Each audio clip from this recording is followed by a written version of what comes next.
I never expected her to remember my name, let alone everything else. That's the thing about women like her. They don't do anything loudly. They don't flirt the way girls my age do.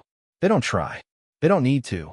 They just exist with this quiet steadiness that makes you feel like your whole life has been too messy.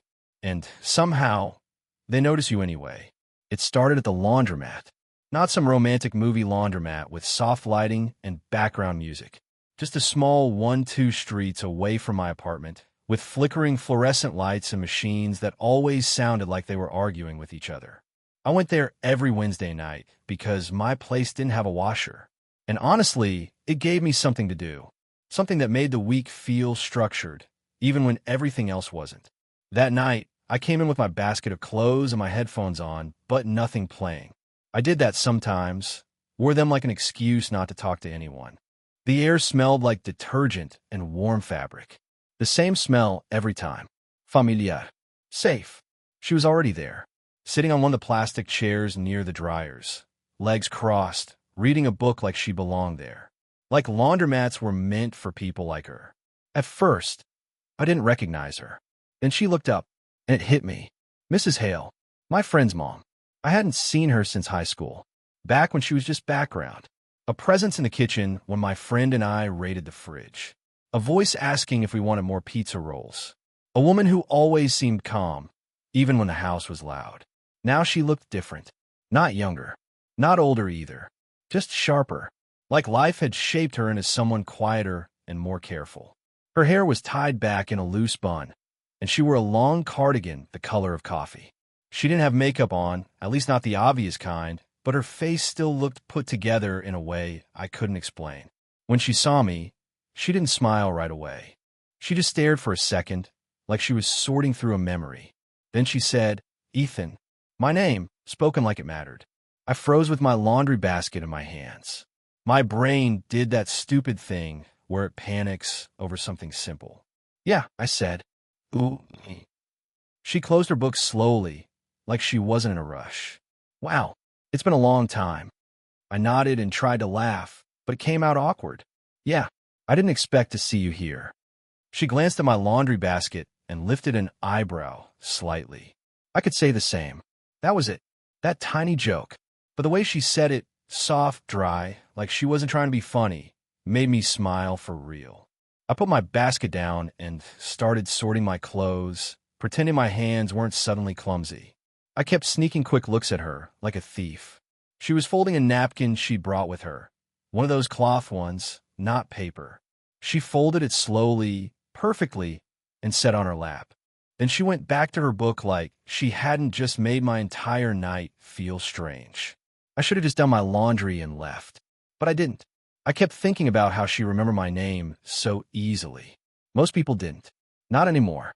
My phone buzzed in my pocket at one point, and out of habit, I checked it. Nothing. Just my screen lighting up from some random notification I didn't care about.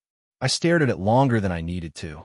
There were texts I'd typed out earlier that day and never sent. A half-written message to my ex that I kept saving like it was a draft of my dignity. "You ever miss me?" Delete. "Hope you're doing okay." Delete. Eventually, I shoved my phone away and watched the washing machine spin like it had answers. That's when I heard her voice again. "You still play basketball?" she asked. I looked over surprised. "No, not really." She tilted her head slightly. "You used to talk about it all the time." I swallowed. "Yeah, I guess I stopped." She didn't say why. She didn't say what happened. She just nodded like she understood something I hadn't even said out loud. Her eyes dropped briefly to my hands, like she noticed the way my fingers kept tapping against my jeans. Like she could see my nervousness without making it a big deal. Then she went back to her book, and that should have been the end of it. Just an ordinary coincidence in an ordinary laundromat. But when my clothes finished drying and I stood up to leave, she looked at me again. This time she smiled. Not polite, not forced, just warm. "Take care of yourself, Ethan," she said. Her voice made it sound like a request. I nodded. "You too, Mrs. Hale." As I pushed open the door, the cold night air hit my face, and I told myself not to think about her again. But when I got home, my phone buzzed. One new message, from a number I didn't have saved. "Mrs. Hale, I hope this isn't weird, but it was really nice seeing you tonight. I stared at the screen, my thumb hovering over the keyboard. Because for the first time in a long time, I didn't know what the right thing to do was. I didn't reply right away.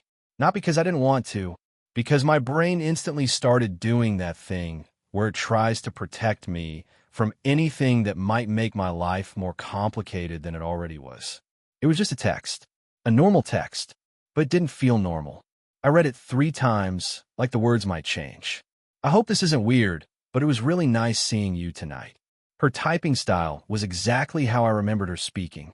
Careful, considerate, like she was always making room for other people's comfort before her own. I sat on the edge of my bed with my laundry still in the basket. My room smelled like dryer sheets and cheap cologne. The silence in my apartment felt too loud, like it always did at night. My thumb hovered over the keyboard. I typed, "It was nice seeing you too," then deleted it. Typed again, "Not weird at all. I was surprised you remembered me." Deleted that too. I didn't want to sound like a kid. I didn't want to sound eager. I didn't want to sound like whatever this was starting to feel like. In the end, I just wrote me, "Not weird. I'm glad I ran into you." Simple. Safe. Her reply came a minute later. "Mrs. Hale, good." Because I was worried I'd crossed a line. That line sat in my chest for a while. Cross a line. Like she already knew there was one. I stared at the message until my screen dimmed, then tossed my phone onto the pillow like it had burned me. And still, I couldn't stop thinking about her. Not in a dirty way. Not even in a romantic way at first. Just the way she looked at me. Like she remembered the version of me that used to laugh easily. The version that didn't come home to an empty apartment and eat cereal out of the box at midnight. 2 days later, I saw her again. Not at the laundromat. At the grocery store. I was in the aisle staring at pasta sauce like it required a life decision. And when I turned my head, she was there, holding a basket with bread, tea, and one of those little containers of strawberries. Of course she bought strawberries. She looked up and smiled, but it wasn't the same casual smile from the laundromat. It was smaller, almost cautious, like she was checking the room before letting herself be seen with me. "Ethan," she said quietly. "Hi," I replied, suddenly aware of how stupid I probably looked in sweatpants and a hoodie that had a stain on the sleeve. Her eyes flicked down to my basket, instant noodles, frozen pizza, and a cheap energy drink. She didn't judge, but her mouth twitched like she was trying not to. "You're surviving," she said. I huffed a laugh. "Barely." She held up her tea box. "Chamomile. Helps with sleep." I shrugged. "Ich sleep fine." Her gaze didn't move away. "Do you?" That was the problem with her. She didn't ask questions like they were questions. She asked them like she already knew the answer and was giving you a chance to be honest. I swallowed. "No," I admitted. "Not really." She nodded slowly, like that confirmed something. Then she did something that caught me off guard. She reached in her basket, pulled out a second box of tea, same chamomile, and held it out toward me. "For you," she said. I stared at it. "I could buy my own tea." "I know," she replied. "But you won't." Her tone was calm, but it made my face heat up. I took it anyway. Our fingers brushed for half a second, and it shouldn't have meant anything. But it did, because she pulled her hand back like she felt it too. We stood there for a moment, both pretending the shelves were more interesting than they were. Then she cleared her throat. "You still talk to Claire?" she asked. "Claire? My friend. Her daughter." The name landed like a warning sign. "Not much," I said. "She's busy. Different city now." Mrs. Hale's eyes softened, and she looked down at the strawberries in her basket. "She doesn't call me much either," she admitted. The way she said it wasn't bitter. It was worse than that. It was acceptance. I didn't know what to say, so I just nodded. She gave a small smile. "Guess we're both not as necessary as we used to be." That hit me harder than it should have, because I knew that feeling too well. People didn't say goodbye anymore. They just slowly stopped needing you. I wanted to tell her that Claire still talked about her sometimes, that she mattered, that she wasn't invisible, but the words stuck. Instead, I said something stupid. "She's probably just being young." Mrs. Hale let out a quiet laugh. "That's a generous way to put it." Then she looked at me again, and for a second her expression changed, like she almost forgot she was supposed to be careful, like she almost forgot she was someone's mother. Her eyes stayed on mine a beat too long, and in that beat, my mind betrayed me. I imagined her in my apartment, sitting on my couch, drinking tea. I imagined her laughing at something dumb I said. I imagined her reaching out and fixing the collar of my hoodie like she used to when we were teenagers at her house. It was such a simple image, and it felt dangerous. She stepped back slightly, like she could feel the shift too. "Well," she said, her voice quieter now, "I should go." "Yeah," I murmured. "Yeah, of course." She turned, then paused. Her hand lifted, hesitated, then gently touched my arm right above my wrist. Barely a touch, but deliberate. "Take care of yourself," she said again. And I don't know why that moment stayed with me. Maybe because it felt like someone finally saw me. She walked away down the aisle, strawberries and tea in her basket. And I stood there holding that chamomile box like it was something fragile, like it meant more than it should. After the grocery store, I told myself it would go back to normal, that it was just a weird coincidence, that I'd run into her, feel that uncomfortable pull in my chest, and then life would keep moving the way it always did, quietly, indifferently, without offering explanations. But the thing about normal is, once it breaks, you start noticing how fake it always was. The next Wednesday, I went back to the laundromat. Same time, same basket, same headphones with nothing playing. And she wasn't there. I didn't realize how much I expected her to be until I was standing in the middle of the room, scanning the chairs like an idiot. I felt stupid, embarrassed, even though no one was watching. So I loaded my clothes, dropped the coins in, and sat down. And waited. 10 minutes passed.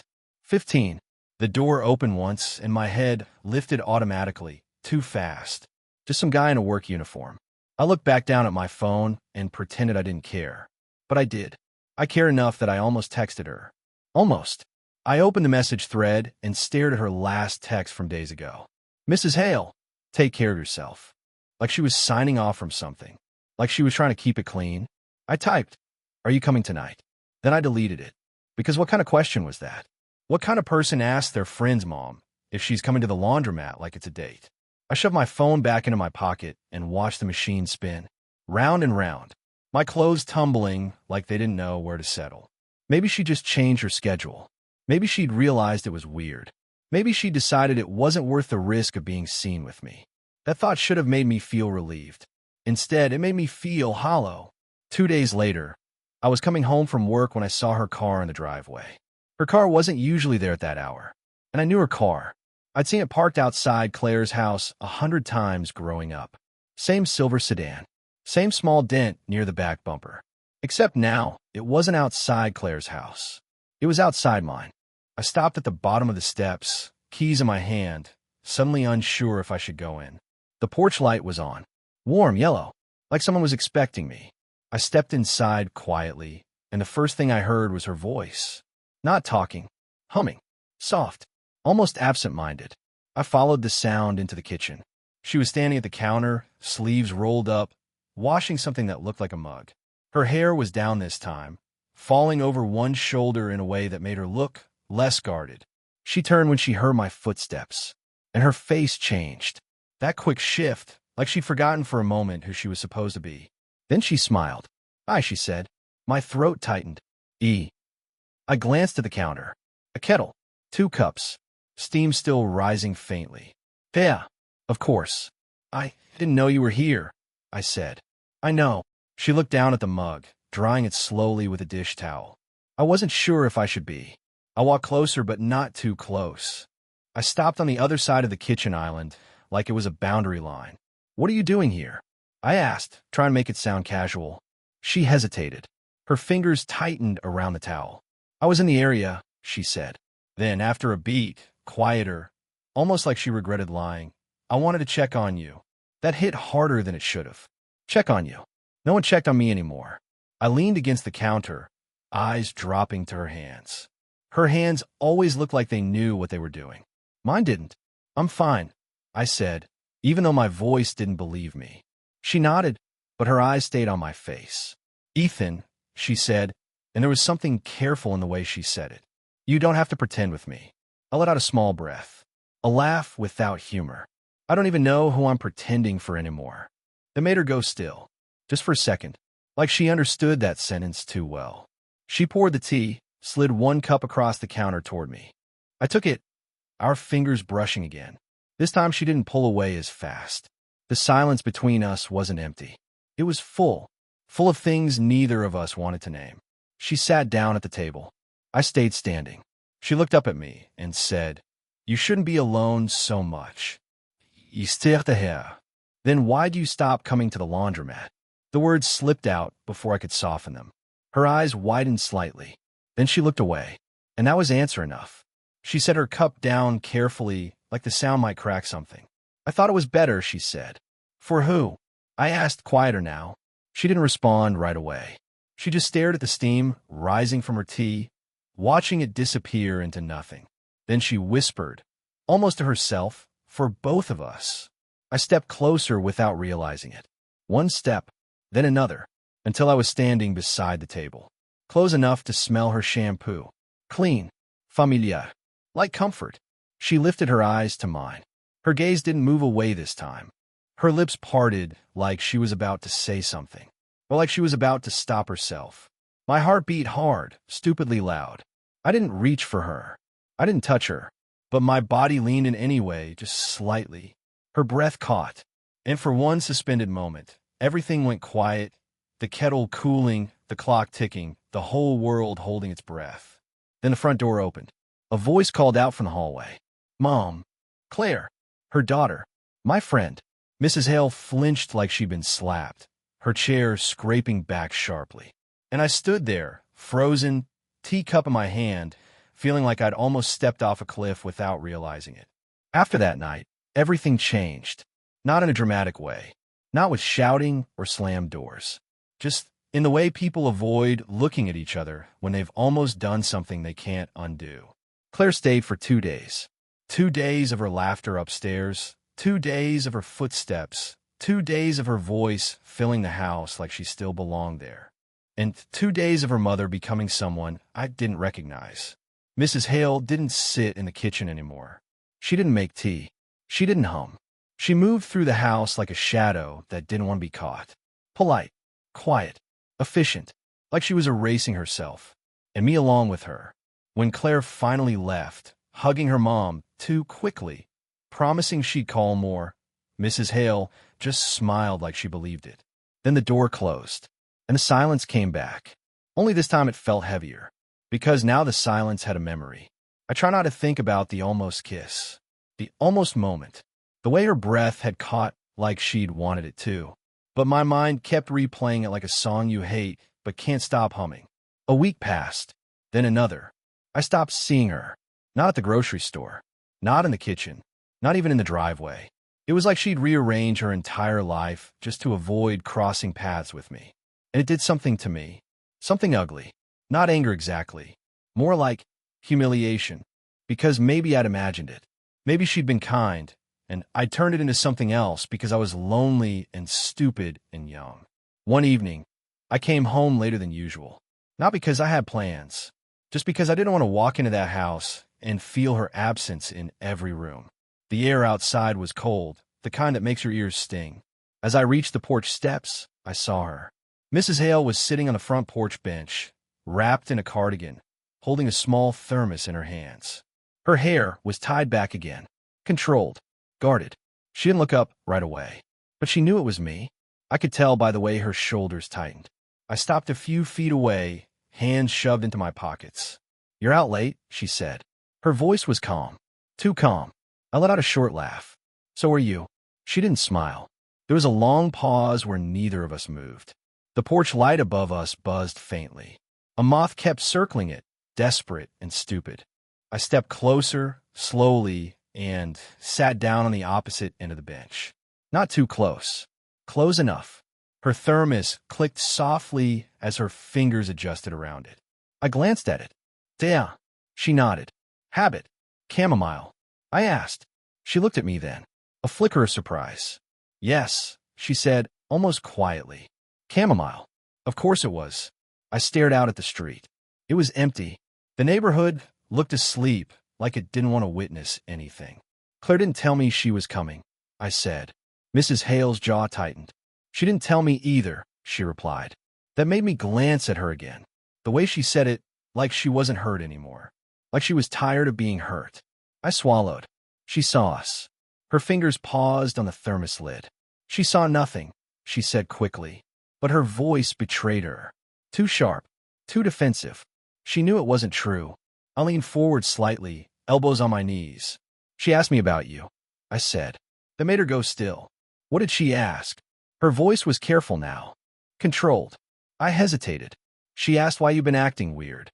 Mrs. Hale let out a breath, slow and quiet, like she'd been holding it for weeks. And what did you say? I looked down at my hands. My thumb rubbed against my palm over and over, like I could erase the feeling. I told her you were tired, I said. A pause. Then she whispered, that was kind. I shook my head slightly. It wasn't kindness. It was self-preservation. She turned her face away from me. The porch light caught the side of her cheekbone, the faint lines near her eyes. Not flaws. Proof. Proof she'd lived. I couldn't stop myself. Why are you avoiding me? I asked. The words came out quieter than I expected. She didn't answer. So I pushed, gently but recklessly. Did I do something wrong? Her laugh was small. Bitter. No, she said. That's the problem. I felt my chest tighten. She looked at me then, really looked at me. And for a second her eyes were too honest. Too open. I'm not supposed to want to be around you, she said. My breath caught. The street stayed silent. The moth kept circling. I didn't move. I didn't speak.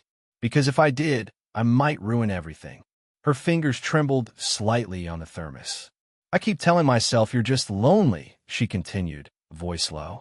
That you're confusing comfort with something else. I swallowed hard. And what if I'm not? I asked. Her eyes flicked to my mouth, then back to my eyes.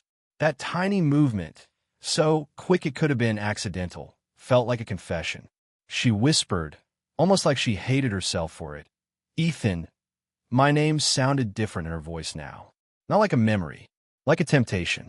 I shifted closer, not touching her yet, but close enough that the warmth of her cardigan reached me. Her breathing changed. Slower. Shakier. I could see the moment she lost control, just for a second. The moment she almost let herself fall. Her hand lifted slightly, hovering near my arm. Not grabbing, just reaching. And she stopped. Right before contact. Right before everything. Her voice came out like a question she was afraid to hear answered. Tell me the truth, she whispered. What do you think you're doing? I didn't answer her right away. Not because I didn't know. Because saying it out loud felt like stepping on a thin ice and pretending it wouldn't crack. Her eyes stayed on me. Steady. Waiting. The porch light made her face look softer than it probably was. Or maybe she really was soft, and she just spent years learning how to hide it. My throat tightened. I don't know, I said finally. It was the only honest thing I could manage. Her jaw clenched like she hated that answer. She looked down at her hands, still wrapped around the thermos, knuckles pale from holding it too hard. You should go upstairs, she said. Just like that. Like we hadn't been standing at the edge of something. Like she hadn't just asked me the most dangerous question I'd ever been asked. Still here. What? She stood up quickly, too quickly. Her cardigan swung around her like armor. I said you should go upstairs, she repeated, voice sharper now. It's late. The cold air suddenly felt colder. I stood too, confused and embarrassed all at once. What is this? I asked. 1 minute you don't, she cut in. One word. Quiet. Firm. Like a door shutting.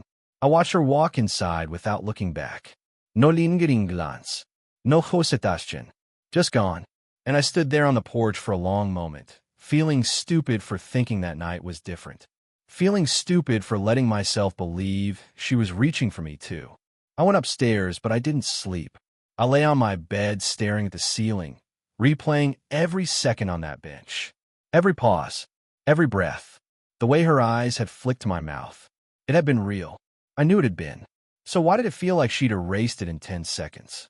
The next morning, I heard movement downstairs. I waited until the house was quiet before I came down. The kitchen was spotless. Too spotless. Like someone had cleaned it to keep their hands busy. There was a sticky note on the counter. Not for me.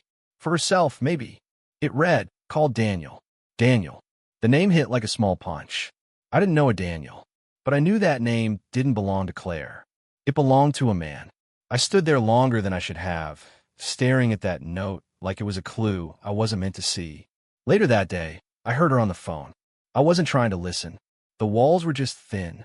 Her voice was low, careful. I didn't expect you to call. A pause.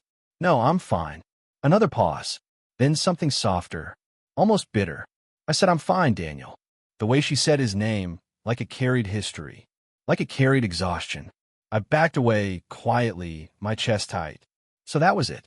That was the twist I didn't see coming. She wasn't just fighting guilt because of me. She was fighting something older, something unfinished. That night, she didn't come out of her room. The next day, she left early, came back late, and when I passed her in the hallway, she barely looked at me. Not cold, not rude, just absent, like she'd taken herself away before I could. After 3 days of it, I stopped going downstairs. I ate in my room. I avoided the kitchen. I avoided the porch bench like it was cursed. My laundry piled up again, but I didn't go to the laundromat because I didn't want to sit in that chair and remember her. A week later, I came home and saw a car in the driveway. A different car. Black. Clean. Too expensive for our quiet street. I froze on the sidewalk, grocery bag in my hand, staring like I didn't have the right to breathe. The front door opened, and a man stepped out. Mid-40s, maybe older. Tall. Wearing a coat that looked like it had never been wrinkled. He didn't look lost. He looked like he belonged there. Like he'd been there before. He turned back toward the doorway and said something I couldn't hear. Then Mrs. Hale appeared behind him. She wasn't smiling, but she wasn't pulling away either. Her hair was down, her posture straight. She looked composed, like she put herself back into the shape she used to be. The man glanced toward the driveway, toward me. Our eyes met for a brief second. Then Mrs. Hale's gaze followed his. She saw me standing there. For a moment, her face changed. Not panic, not shame, something worse. Regret. She opened her mouth like she might say my name. But she didn't. The man said something again, and she stepped back into the house. The door closed, and the porch light clicked off. I stood there for a long time, holding my grocery bag like it was too heavy. My phone buzzed in my pocket. A message draft was still open from days ago. Unsent. Me. Did I do something wrong? I stared at it until my eyes blurred. Then I locked my screen. I didn't feel heartbroken. I felt paused, like life forgot to finish the sentence. I didn't see her for 3 more days after that. Not really. I heard her footsteps, heard cupboards open and close, heard the soft click of the front door when she left. But she stayed out of my line of sight like she was avoiding a mirror. I stopped pretending it didn't bother me. I stopped pretending I was fine. Because it wasn't just attraction anymore. It wasn't just curiosity. It was that stupid, dangerous feeling of being noticed. And then being erased. On the 4th night, I came home later than usual again. The grocery store had been empty. The cashier barely looked at me. The world kept doing what it always did, moving on without caring. When I walked up the porch steps, I saw the porch bench. Empty, but the porch light was on. That meant she was awake. I stood there for a second with my keys in my hand, staring at the door like it could reject me. Then I knocked. Not loud, just enough. A few seconds passed. I almost turned away. My stomach was already twisting with embarrassment. Then the door opened. Mrs. Hale stood there in a plain sweater, no makeup, hair loosely tied back. She looked tired. Not tired like she hadn't slept. Tired like she'd been carrying something heavy and couldn't put it down. Her eyes met mine, and she didn't ask why I was there. That was the first thing that made my chest ache. She stepped back slightly. Come in, she said. I walked into the quiet house, and the smell of chamomile hit me immediately. Of course, the kitchen light was on. 1 cup was already on the table. She'd made tea for herself, or she'd made it for 2 and hoped she wouldn't need the second. I didn't sit right away. I just stood there, hand in my pockets, looking at her like I didn't trust my own thoughts. She didn't move much either. She stayed near the counter, fingers resting on the edge like she needed something solid. I saw him, I said. The words came out flat. Her expression didn't change, but her shoulders sank slightly. Okay, she replied. That okay wasn't calm.